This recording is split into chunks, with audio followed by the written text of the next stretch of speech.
Kingdom Death Monster. Y'all ever heard of it? This game is an absolute monolith. If you don't know what this game is, it's a horror survival game. It is extremely difficult. You don't win Kingdom Death Monster. And I say that knowingly, going into every single campaign, because it is still worth the fun and the trouble that this game is. Let me be very clear, okay? This game is unforgiving in the most cruel way possible. I have played quite a few games now, both on my own and with family members, and this game continues to hold my attention due to how unforgiving it is. I like to say it is a fun game, and yet it also is not, and that will make sense later. If you've played this game before, you know what I'm talking about. I will be in the progress of making more minis and painting them as this series progresses. I really hope you guys like this series because I would love to do a ton of videos on this, on specifically KDM. But let me get this set up and then we will go over a few things for those of you who do not know what's going on. Okay, so for those of you who don't know or have never played this game before, old KDM here, here's a very, very brief introduction on just the mass of stuff I've got laid out here. So everything starts with the book. The book has everything that you could ever want or need inside of this game. It gives you your rules at first. It goes through all the different events and the structure of the game and the rules and how you fight monsters and how you survive and everything else. The book will tell you everything you need to know. You've got severe injuries here because your people will get severe injuries. They will be so hurt all the time. You've got your giant, when you go on hunts, you go on these very elaborate events and things happen. You'll see, things happen when you go on these hunts. The book has everything you need to know. This will make more sense later once we start actually going through the game. But anyway, we'll get back to the book later. We have the showdown board here, which is where we'll fight all the monsters. But then we've got all of the gear and the stuff you can make. There's settlement events that you draw from in here. You got locations where you build things and it tells you, you know, what you can... If this could go into focus, that'd be just swell. Those tell you, based on what resources you have, what you can make. There's a bunch of different tokens, stuff like this one is a damage token, +1 damage or +1 damage or -1 damage. Again, if my camera could ever focus, that would be just so swell. Nah, we just ain't gonna focus today. That's cool. That's cool. That's cool. Look, maybe real close up you can see it. It's fine. It's fine. Y'all get the idea. And then there's a bunch of different terrain, which is really fun. Hopefully we get to see a bunch of varieties of terrain. And then over here, we've got a whole bunch of monster cards, basically. This is all the cards you're going to use to go through the game. Like when you need to fight a villain or something.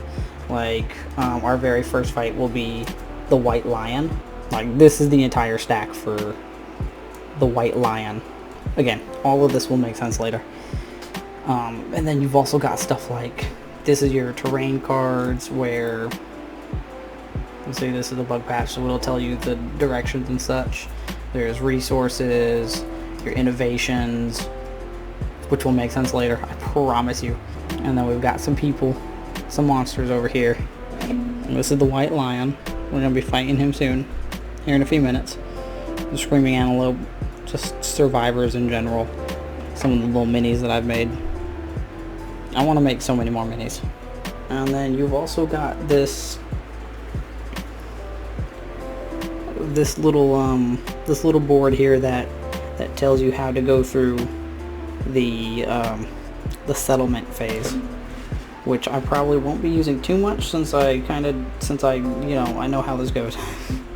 I don't need to use that side. So this is the hunt board, and so when you're hunting a monster, they will go on here and you will do events, and you'll do random events for just storyline stuff, and then you'll also do events that are specific to the monster you're hunting. This will make sense in the next episode when we do an actual hunt. Like I said before, I don't know if I said it before actually, but I will say it now. I am very bad at explaining things.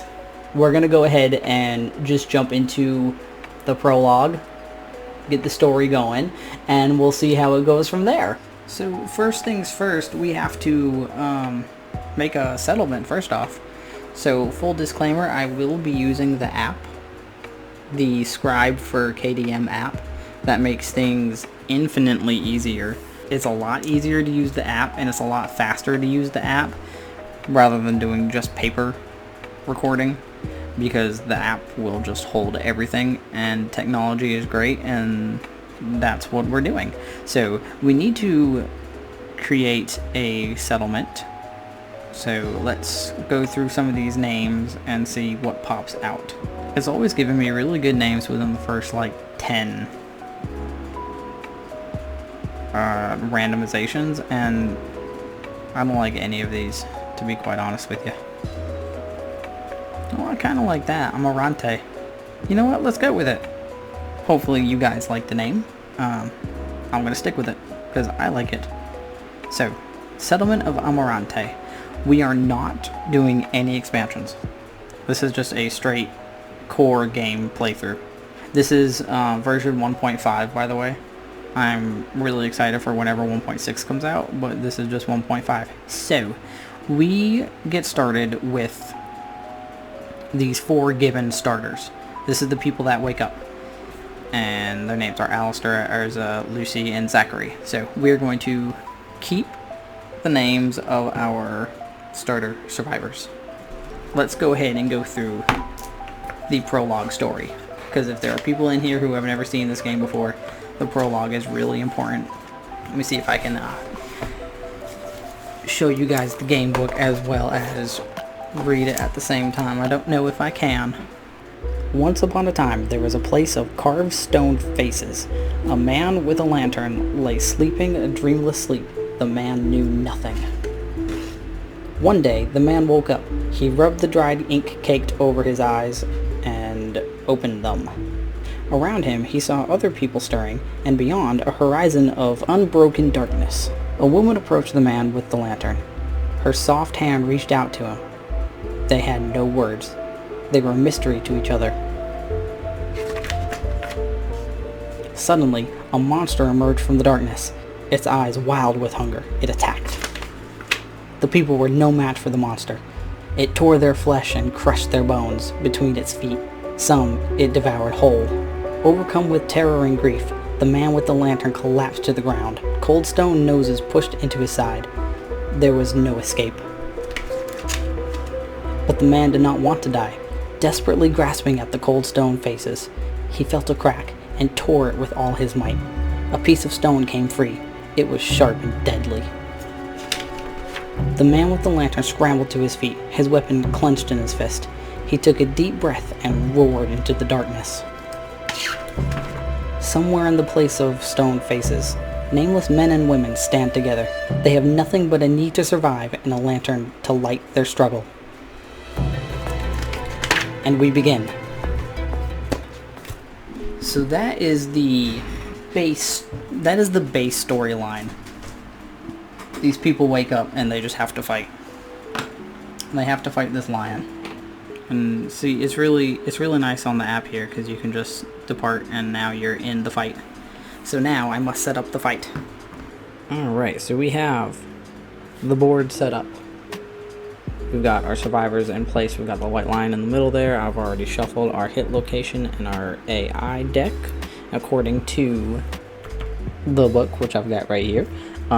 we have to start off with Claw on top just for the prologue. The rest of the deck is shuffled normally. We've got our basic, we've got our info right here, our basic action and stats on the White Lion for the prologue. It's got a movement of 6 and a toughness of 6. We'll keep that in mind when we start attacking. But let's go ahead and depart. I don't think we have any arrival bonuses, but there we go. So now we are able to fight the lion, which is the official start of this playthrough. So best of luck to our little survivors here. May the dice be ever in their favor. I'm going to do my best to roll right here so that y'all can see. Okay, so the monster always goes first, unless there are rules otherwise later with certain monsters, but for now, the White Lion is going first. So we go ahead and pick up the Claw card, which it's going to pick the closest threat facing in range, which is all 4 of them. So it's going to come up. Well, actually, we're going to pick who is being targeted. Usually the way that I do this is I'm going to roll a dice and it's going to land. Whatever it lands on will determine. So we're going to do 2, 3, 4, 5, 6, 7, 8, 9. And 1s and 10s are a reroll. So that landed on a 9. So it would be 2, 3, 4, 5, 6, 7, 8, 9. So it's going to target her at the end here. So our lion is going to move 1, 2, 3, 4, 5, and there we go. So Claw has a speed of 2, which means we get to roll 2 dice and an accuracy of 2+. Unless I roll a 1, both of these will be hitting. There we go, they both hit. So now we get to roll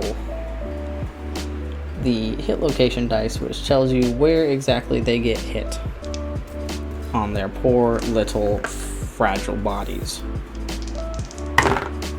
Oh, great, look at that. They're both to the head. Love that. I love that. That's great. We're starting off this campaign fantastically. Who did we say that miniature was? I think that was Lucy. So, as you can see, she has no armor on her head, so we have to lock in one of those for the first hit, and she will be knocked down. Because once you fill in all of the blocks on here, they get knocked down, and the next hit will be a severe injury on the head table, which is never fun.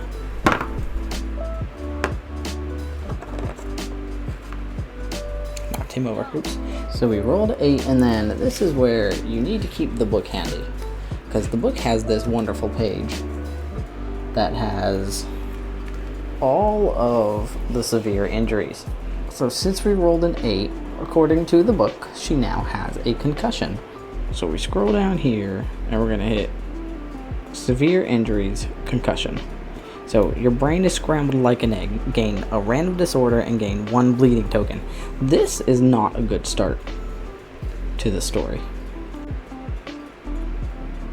So this is what I really like about the app. The app takes away a lot of the necessities of having the cards, which for some people I know they really like to play old school and they'll be using the cards. I'll be using the app for a lot of these random stuff like this. So, because on here you can just hit these little dice right here and bam, we now have a random disorder, which is squeamish. You cannot depart with any stinky gear in your gear grid. If a status or effect would cause you to become stinky, lose all your survival, which is not bad for right now. So she's knocked down. That's the end of its turn. We will discard this and oh god, and it is now the survivor's turn. So our lion is here. We're gonna go. We have a movement of 5. We cannot move diagonally, so we will go 1, 2, 3, 4, 5. Urza is now in the blind spot, and she will be attacking with our founding stone, the wonderful little piece of stone that all the survivors pulled out, literally yanked it out of the ground. They all have one. Here's our founding stone. Come on. Come on.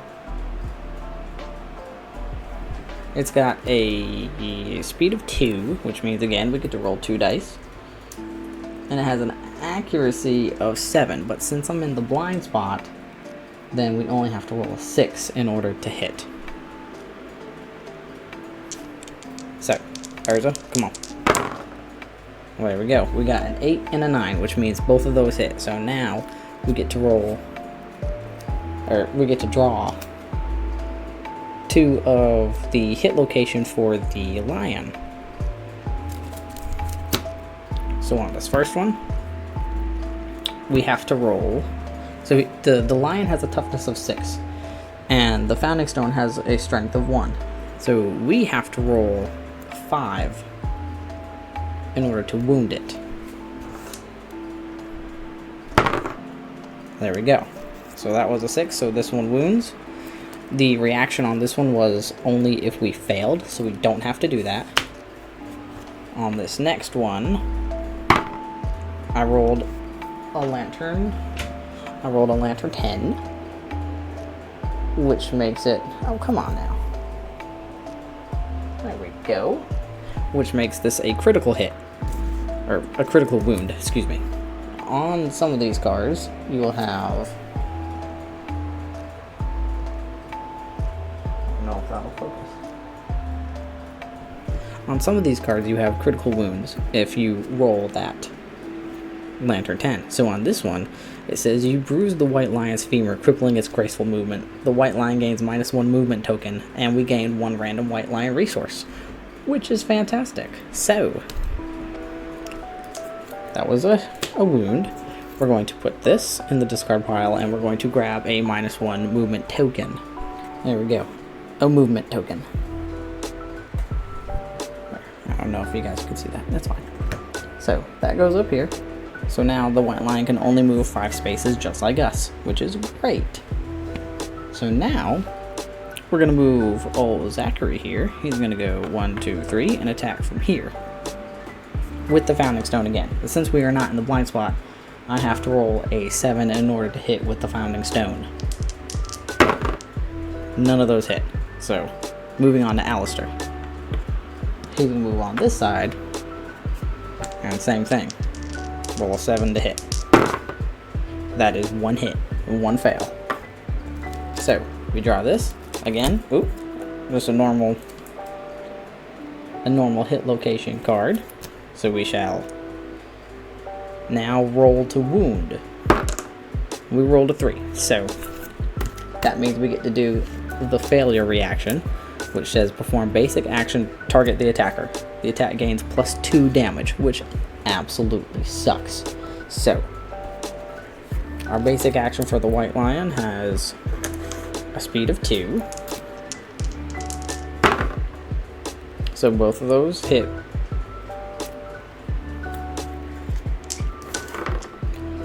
We are doing this to Alistair. And it's going to hit his hands and his body. And it's going to do 3 damage because of that +2 damage from the failure. So we're going to have to roll. So he's knocked down. We're going to have to roll on the severe table for the arms. So that came up here and was a 5. Which for the arms is a ruptured muscle.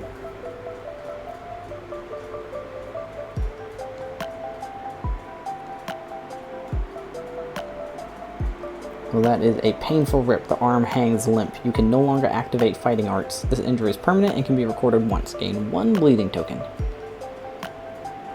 So that one's not the worst thing in the world, but not great neither. And it also hit his body.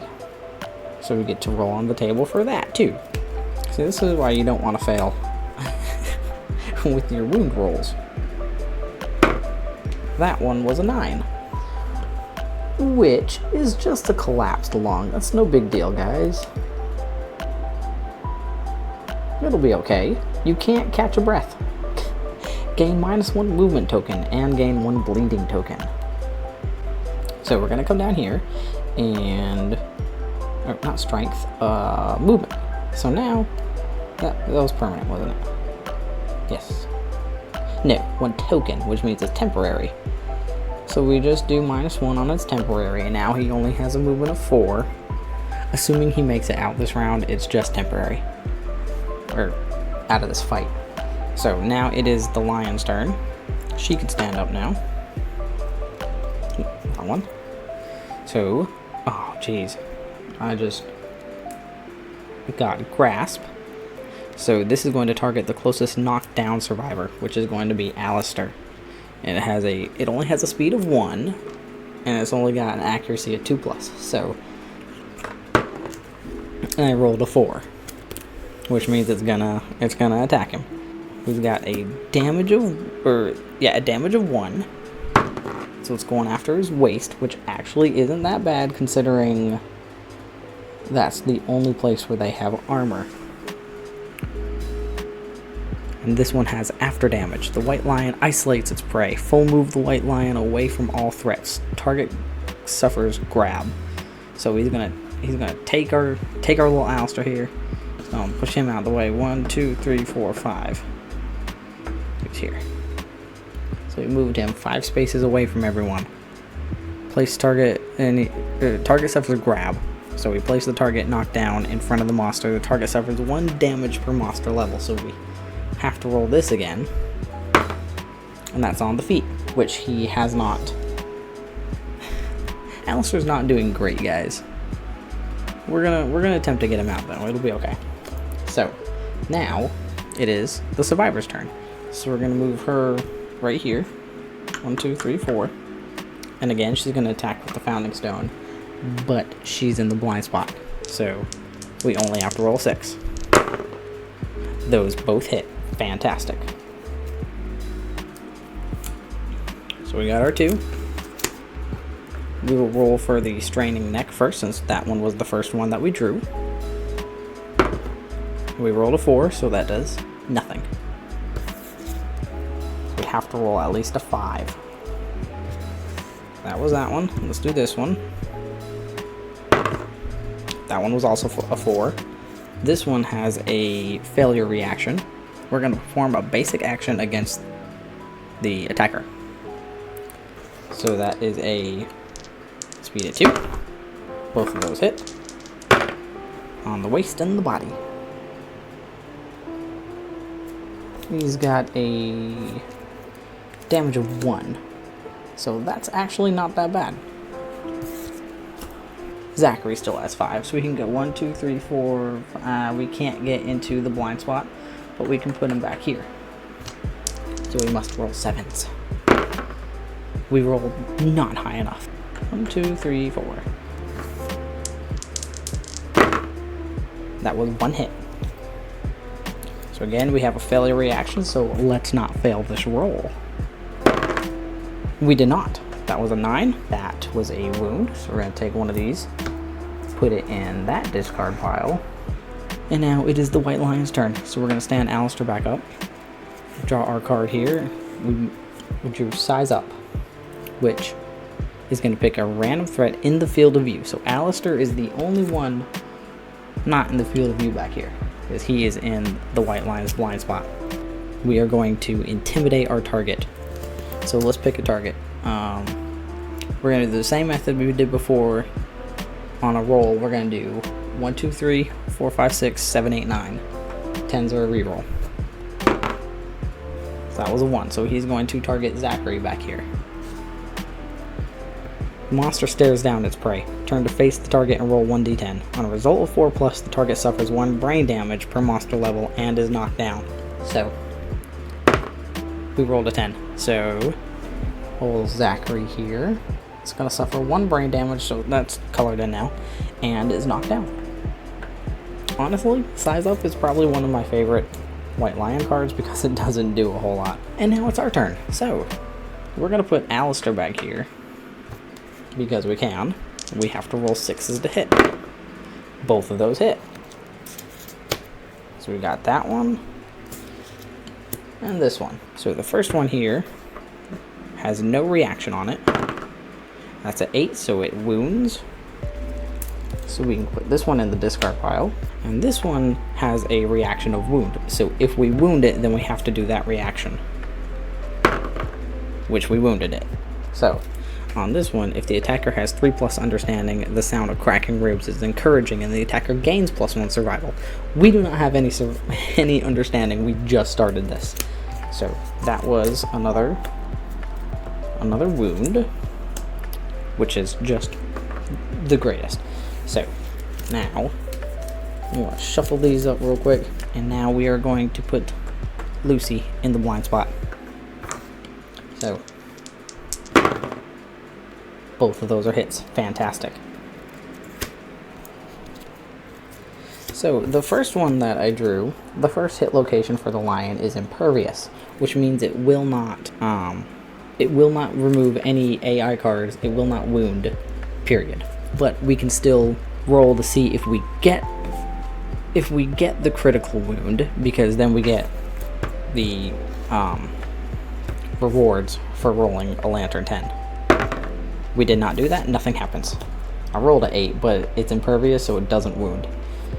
It sucks, but it's fine. That's okay. So let's do this one. This one has a wound reaction.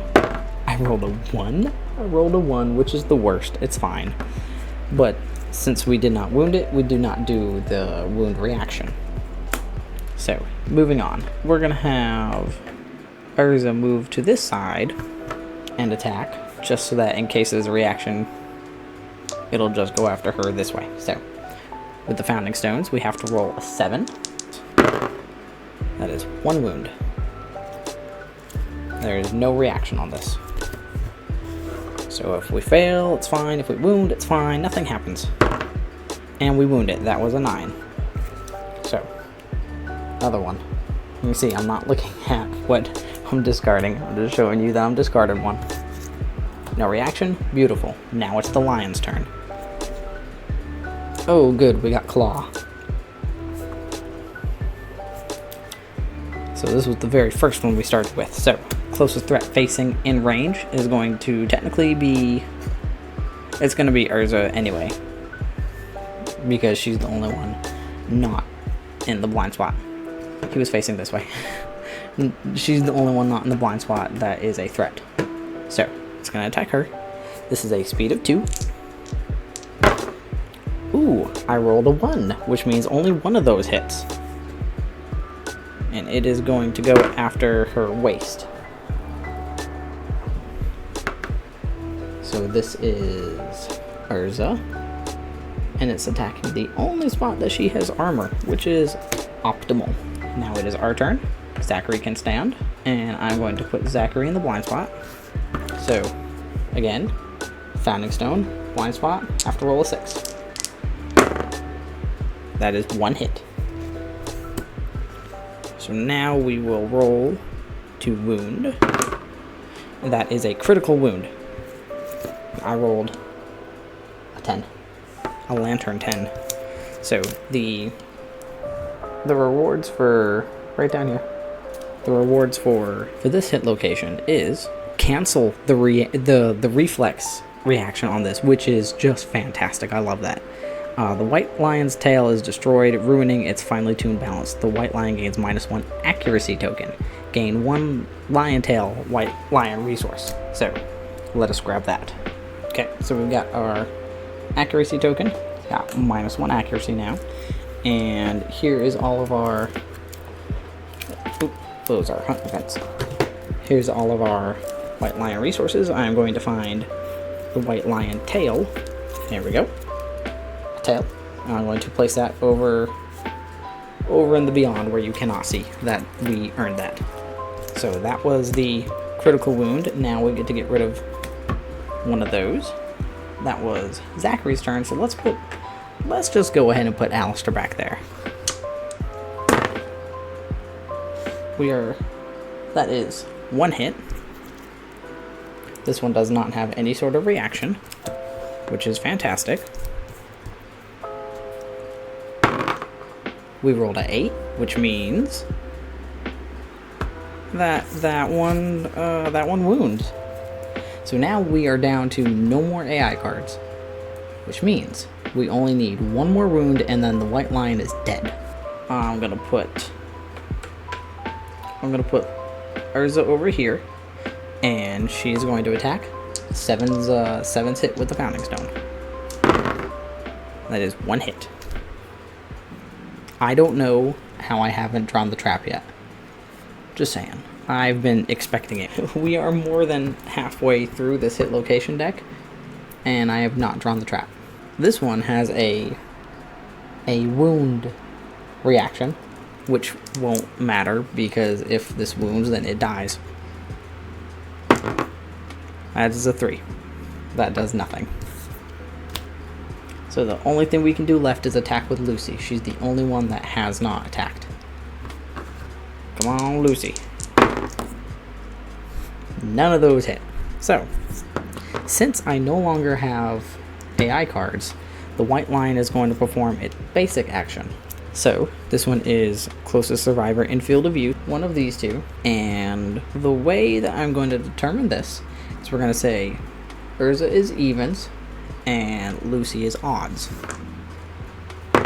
I rolled a 4. Urza is even, Lucy is odd, so it's going to go after Urza.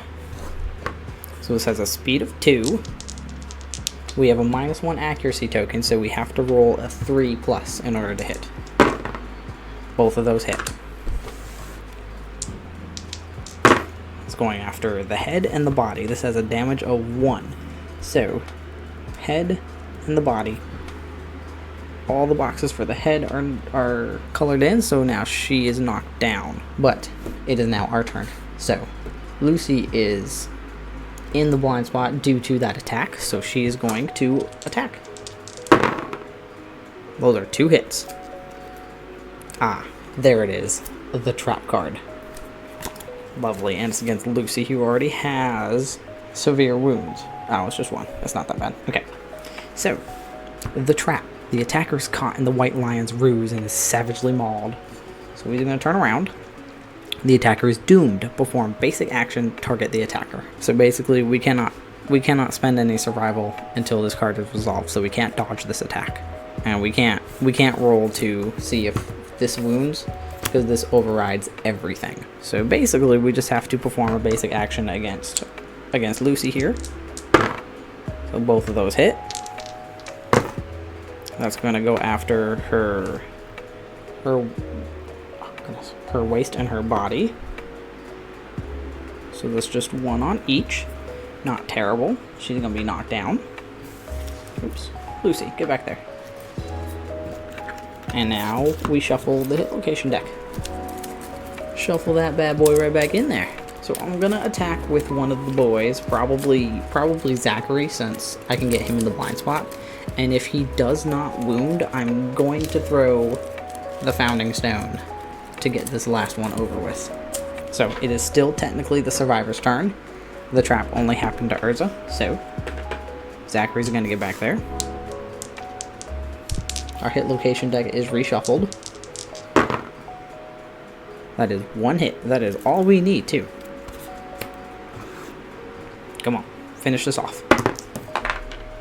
That is an 8. What a way to end this. That's done. The white lion is dead. Now, we get to progress the story, since everyone survived. The survivors are victorious. Collect your rewards. By scavenging the monster's corpse, the survivors earned resources. This is in addition to any resources earned from critical wounds during the showdown, which we got 2 of them. A fantastic start. So, we get 4 random white lion resources, and 4 basic resources. So here's our random 1, 1, 2. Pull from back here. 3, 4. Alright, and here is our basic resources. We're gonna draw 4 out of here. Technically been shuffled, but you know, I'm gonna ruffle them up anyway. So we got 1, 2. Pull from back here. 3, 4. So that is actually where I'm going to leave this episode for today. We've defeated our first white lion. We've gotten all of these resources. which is fantastic, and we will look at in the next episode. For the next episode, we're going to get into the settlement phase and see how many people we have, see what resources we got, see what we can make with those resources, this, that, and the other. It'll be a great time. And then we'll go on a hunt. It'll be fantastic. So we'll do all of year 1 stuff next time. This was just for the intro and the prologue. So if you've made it this far, first off, thank you for being here. And secondly, if you've made it this far, then perhaps you will be able to endure what all Kingdom Death Monster has to offer. Because, like I said earlier, it is unforgiving, and it's fun, but it is unforgiving. And I'm excited to see where this campaign will lead. So, let me know what you thought of this in the comments below. If you're new, welcome. If you're new to KDM, welcome. Get ready for a harrowing adventure. So tune in next time to see what exactly we do with the settlement, and join me on our first actual hunt. So, until then, y'all be good, y'all take care, and I'll see you in the next one.